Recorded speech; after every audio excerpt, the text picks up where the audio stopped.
Guys, meron na naman tayo rito re-repair na EPS motor, Hyundai Accent. Yan, ito tumigas yung kanyang manibela. Yan, kaya kinalas na ng aking pamangkin. Yan, inalis na rito yung kanyang motor. Yan, bali, 2 tornilyo lang yan guys. Yan, ito yung kanyang module. Yan, tumigas yung kanyang manibela. Yan, ito yung may-ari guys. Yan, ito guys, pakita ko sa inyo. Yan, ito yung kanyang EPS motor. 2 tornilyo lang yan. 12mm. Yan. Yan, ito guys, pakita ko sa inyo. Yan, ganito mag-testing yan. Meron tayong positive negative na wire galing battery. Ganito mag-testing guys para malaman nyo kung sira yung kanyang motor kapag nakakalas na. Yan, positive nandito sa pula, negative yan dito sa ilalim sa kulay itim. Yan, kapag tinikit nyo yan, hindi umikot yan, may power yan guys ha. Yan, ang gawin nyo, pukpukin nyo. Kailangan magbaka lang ipupuktok nyo. Kailangan yung malambot yan, umikot. Yan, ibig sabihin guys, yung kanyang carbon brush stock up na. Yan, pakita ko sa inyo guys, meron tayong ginagamit dito na cooler. Ano una nyo gawin? Ganito, alisin nyo muna itong kanyang yung goma. Yan, damper. Tapos merong spacer na goma. Yan. Tapos ang gawin nyo, sa mga nagdi-DIY dyan, wag nyo munang i-direct. Ito, kasi ito improvise ko to guys, dinugtungan ko. Wag nyo i-direct ng ganito. Tinagis. Tika lang. Yung katulad nyan guys, kapag dinirect nyo, yan, kapag lumubo yung tulo na yon, itong shafting na yan, hindi nyo na matatanggal yan. Yan, kailangan meron kayong gagamitin na panulak muna. Yan, katulad nito. Yan, gumawa rin ako ng panulak. Yan, huwag nyo ida-direct dyan. Yan.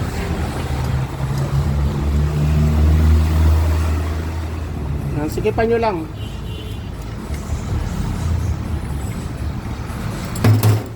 Yan, tapos meron yung butas guys. Ito.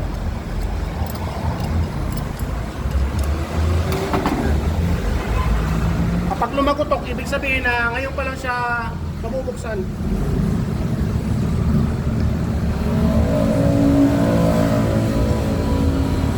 Ano to siya? Napabuksan nyo na? Hindi pa?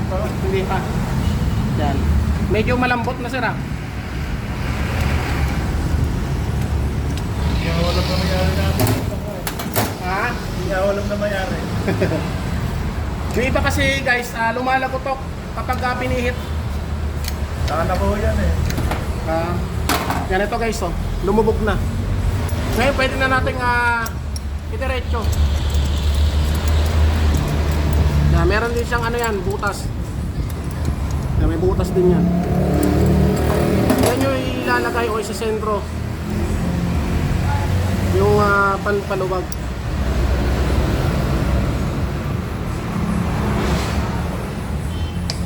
Yan, tumunog siya.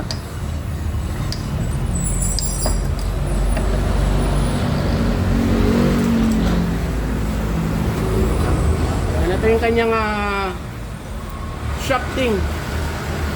Ngayon meron tayong ginagamit dyan. Ito. Yan, hindi siya Philip.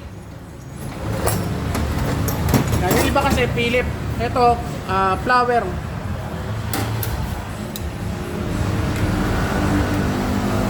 Yan, sa mga baguhan guys, ang gawin nyo, tandaan nyo na lang dito. Yan, para hindi kayo malito. Yan, ako kasi itong palatandaan ko. Yan, itong forma na to. Yung 2 piraso yan. Cutter.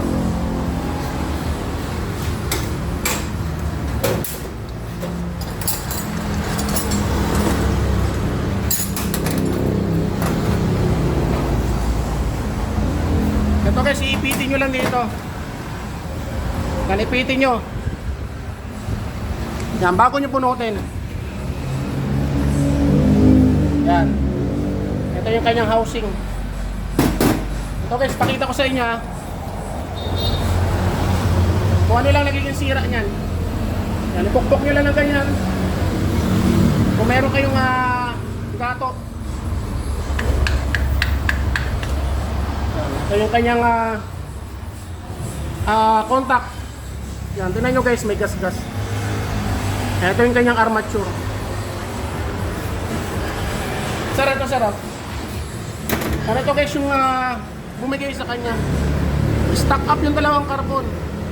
Kaya ayaw niyang umikot. Yan, nag-stack.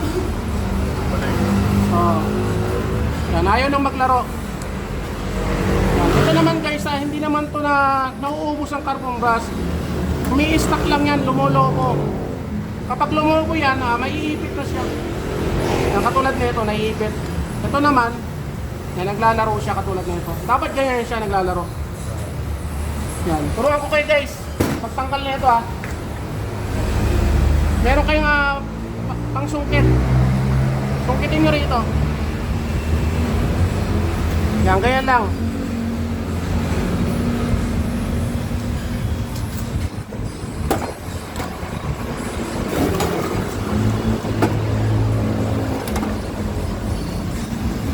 Yan, sungkitin nyo lang dito. Pasok nyo rito. Sabay sungkit. Yan, lalabas yan. Kaya dito naman tayo guys sa spring. Yan, ito, wag nyo gagalawin yan. Wag nyo hahatakin. Kasi kapag hinatak nyo yan, humaba yan, magiging dahilan yan guys ng pagkaingay ng motor. Yan, wag nyo hahatakin yan para humaba. Yan, 4 na piraso yan guys. Ingatan nyo lang yan.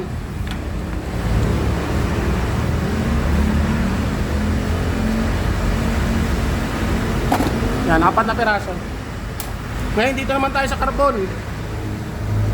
Kailangan nyo ng long nose. Yan, ipit nyo lang. Tapos ikot nyo. Yan, matatanggal yan. Ingatan nyo lang guys na huwag masira to yung carbon holder.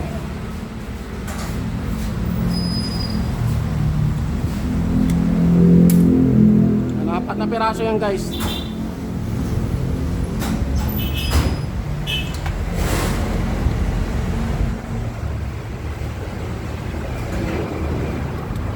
Yan, 4.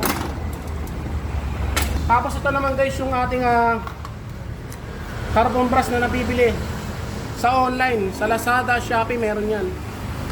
Yan, ang halaga niyan nasa 180 lang. Isang set. So ang bibili nyo, 2 set. Kaya 2 karton yan. Sa isang set, 2 piraso. Yan, kailangan natin ng 4 na piraso guys. Okay, ito guys, napalitan na natin ng carbon brush. Yan, 4 na piraso. Yan, kailangan guys, nilulubog nyo ng sagad. Kailangan hindi siya maiiwan sa loob. Yan, kasi kapag naiiwan siya sa loob, titigas ko yung manibela niyan.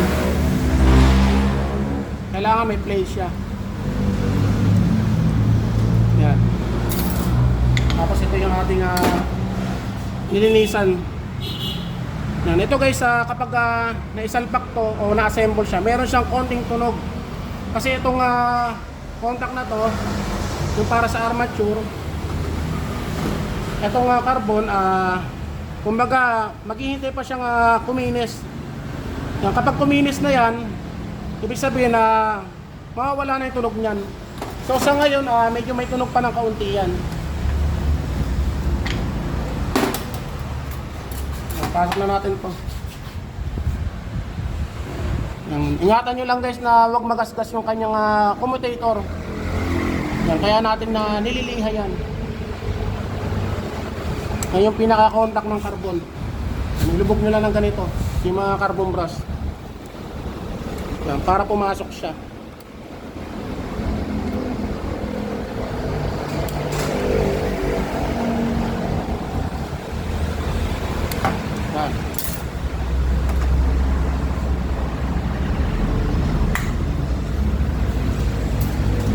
Kasi ito guys, ilalayuin ng kaunti yung mga wire para hindi siya sumabit dito.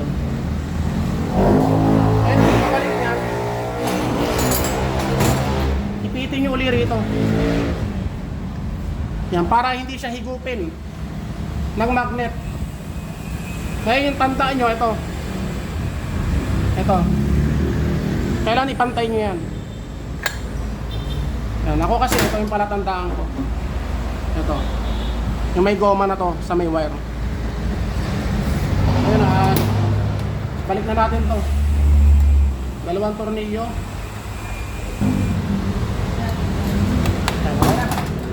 Yan, testing natin.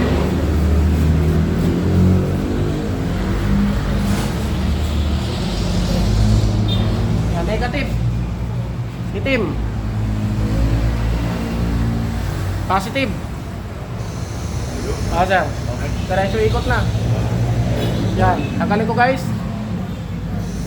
Ikot. Ngayon kaya siya malakas pumalag kasi nga malakas yung kanyang motor. Yan. Bali ito guys, ikakabit na namin. Yan. Pakita ko na sa inyo guys mamaya kapag testingin na namin. Okay, ito guys, naikabit na natin yung kanyang EPS motor. Yan, pakita ko sa inyo guys. Yan, nakakabit na yung kanyang EPS motor. Yan, bali dalawang tornilyo lang yan guys. Yan, sa mga nagtatanong sa akin bakit ko hindi pinapakita ang pagtatanggal niyan. Yan, ito kasi guys, sobrang haba ang video natin kapag pinakita ko pa yung pagtatanggal niyan. Yan, bali dalawang tornilyo lang yan. Tapos kapag natanggal yung dalawang tornilyo, 12 mm, yan, bunutin nyo lang to. Itong socket na to. Ito yung kanyang socket ng motor, kulay blue. Ito hindi to guys, kasi sa power yan at saka negative. Ito ang bubunutin nyo, yung kulay blue. Yan. Bali, bago nyo gawin yan guys, syempre tanggalin nyo muna yung negative terminal. Yan, para sa safety lang ng kanyang mga linya. Sir, doon ka sir. Wala ka Marek. Patayin muna natin yung radyo.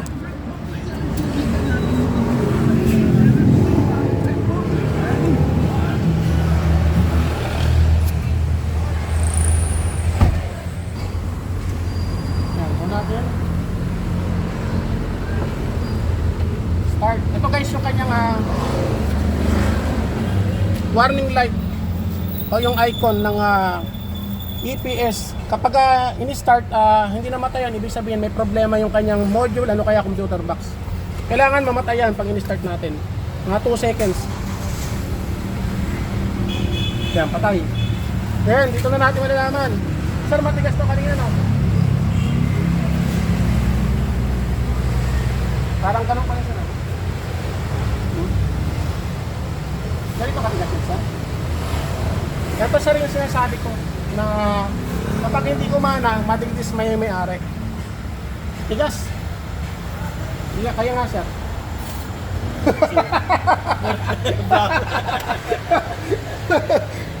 Yan guys yung sinasabi ko, natitis may-ari pag hindi na pagana ng GN pala din. Joker ka pa rin sir. Yung guys, napakalambot. Sir, nakita ko yung tsura mo kanina. Notice mo yan. Guys, tingnan nyo. Isang daliri. Tapos yung kanyang warning light, yan, hindi nakailaw. Yan. Sir, ano masasabi mo? Sir. Napakagaling ni GN Paladin. Yan, sir, maraming salamat po. Yan, baka sir, may papatiin ka. Pamili mo, sir. Shout out sa Pamilya Batino sa Bigaco, Yolugulan. Yan, sir, maraming salamat po. Sa mga anak sa Canada at saka sa Australia. Testing. Sir, maraming salamat. Yan, ganito lang guys, meron tayong mga video tungkol sa mga ganito pa. I-search nyo lang guys yung aking YouTube channel, GN Paladin YouTube channel. Tapos meron din tayong mga ina-upload sa ating Facebook page, Bert Paladin. Yan. Kung gusto nyo guys na mga sumaya, meron din ako mga ina-upload na mga katatawanan to. Yan. Sir, okay ba sir? Sir, Problem solved. Yan. Tapos shoutout ko pala yung aking misis Christine pala din. Sa akin din mga fur babies kay Cheska at saka sa kay Choco. Yan, fur babies. Yan. Tapos meron tayo pa shoutout. Sir! Sir! Shoutout ka, shoutout. Yan si Sir. Shoutout yung mga taga-Alabang. Eh, ano tayo, GN Paladin. Yan, Sir, maraming salamat po. Baka yung shoutout family mo, Sir. Shoutout mo. This is, andito ako ngayon kay GN Paladin. Opa. Sir, thank you po. Yan, bali. L300 po ginagawa natin dyan, guys. Sir, ikaw, Sir, shoutout ka na rin. Nandito ka na rin eh. Shoutout. Shoutout po sa mga followers ni Boss Paladin. Yan, Sir, maraming salamat po. Maraming salamat. Yan, thank you. Follow nyo po siya. Nabali ka na lang, guys. Bali, Hyundai Accent. Sir, thank you po.